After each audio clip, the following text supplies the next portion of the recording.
Good evening. I'm Mark Blackwell. Tonight I'm going to read for you a masterpiece of early modern literature from 1919. It is The Second Birth, composed by the poet W.B. Yeats. By the way, throughout my reading, the words second birth will replace second coming, as in Yeats' first drafts.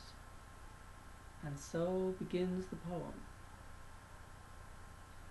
Turning and turning in the widening gyre, the falcon cannot hear the falconer. Things fall apart. The centre cannot hold. Mere anarchy is loosed upon the world. The blood-dimmed tide is loosed, and everywhere the ceremony of innocence is drowned. The best lack all conviction, while the worst are full of passionate intensity. Surely some revelation is at hand. Surely the second birth is at hand. The second birth. Hardly are those words out when a vast image out of Spiritus Mundi troubles my sight.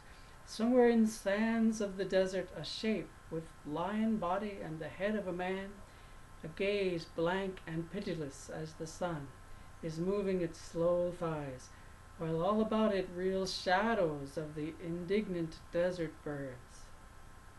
The darkness drops again, but now I know that 20 centuries of stony sleep were vexed to nightmare by a rocking cradle, and what rough beast, its hour come round at last, slouches toward Bethlehem to be born?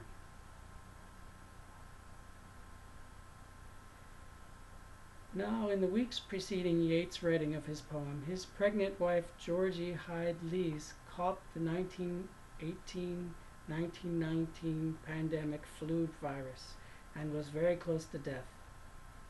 Its highest death rates were among pregnant women.